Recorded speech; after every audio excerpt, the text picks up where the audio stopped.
नमस्कार। इस वीडियो में हम बात करेंगे एवरग्रांड कंपनी की, जो चाइना की एक बड़ी प्रॉपर्टी डेवलपर कंपनी है और वित्तीय संकट से गुजर रही है। कर्जा कंपनी के ऊपर बहुत ज़्यादा है और अर्थव्यवस्था के तेज़ी में कमी आ जाने के कारण प्रॉपर्टी की मांग में भी कमी आ गई है। इसकी तुलना लेमन ब्रदर्स से की जा रही है, जो कि 2008 में बैंकरप्ट हो गई थी। उस समय सब प्राइम लैंडिंग और हाउसिंग स्पेकुलेशन की वजह से अर्थव्यवस्था की कार्यप्रणाली पूरी तरह से ध्वस्त हो गई थी और कई बिजनेस बैंकरप्ट हो गए थे।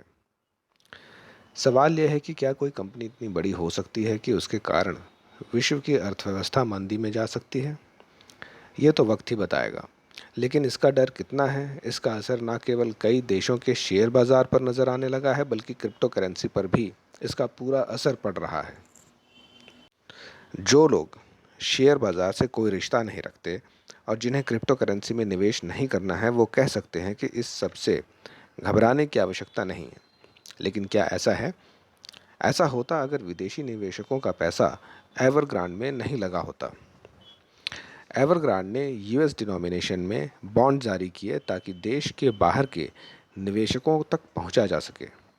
आमतौर पर इन बॉन्ड्स का ब्याज घरेलू बाजार में जारी किए गए बॉन्ड से ज़्यादा होता है, ताकि ज़्यादा से ज़्यादा विदेशी निवेशकों को आकर्षित किया जा सके। 23 सितंबर को ऐसे ही एक बॉन्ड के ब्याज की कुल देनदारी, जो कि 83.5 मिलियन डॉलर की थी, कंपनी नहीं दे पाई। 29 सितंबर को एक बॉन्ड के ब्याज का भुगतान करना है, जो कि 47.5 मिलियन डॉलर का है और कंपनी के पास पैसे नहीं हैं। कंपनी का कुल कर्जा लगभग 305 मिलियन डॉलर का बताया जा रहा है और कर्जा देने वालों में चाइनीज़ बैंक, विदेशी निवेशक तथा कंपनी के खुद के एम्प्लॉयज़ भी हैं। अनुमान यह भी लगाया जा रहा है कि अगर यह कंपनी बैंकरप्ट होती है तो इसका असर चीन के बाज़ार पर तो पड़ेगा ही, और अगर ऐसा होता है तो हमें दूसरे देशों के बाज़ार पर भी आर्थिक संकट देखने को मिल सकता है। एवरग्रांड कंपनी ने अपने मुख्य व्यवसाय के अलावा दूसरे क्षेत्रों में भी अपना व्यापार खूब फैलाया, जैसे wealth management, electric cars manufacturing, food and drinks manufacturing. इस कंपनी के पास खुद की एक फुटबॉल टीम भी है। जब तक बाजार से कर्जे का स्रोत खुला हुआ था, कंपनी अपना कारोबार आराम से चला रही थी। लेकिन जब पिछले साल चीन की सरकार ने कानून पारित किया जो एक सीमा से ज़्यादा कर्ज लेने पर रोक लगाता है, तब कंपनी को परेशानी आनी शुरू हो गई। नए कानून के तहत नए बॉन्ड्स को सिर्फ डेट रीफाइनेंसिंग के लिए ही जारी किया जा सकता है। नए बॉन्ड्स कुल कर्जे के 85% हिस्से से ज़्यादा मूल्य के नहीं हो सकते हैं। इससे कंपनी को अपना कारोबार चलाना मुश्किल हो गया और छुपी हुई समस्या सामने आने लगी।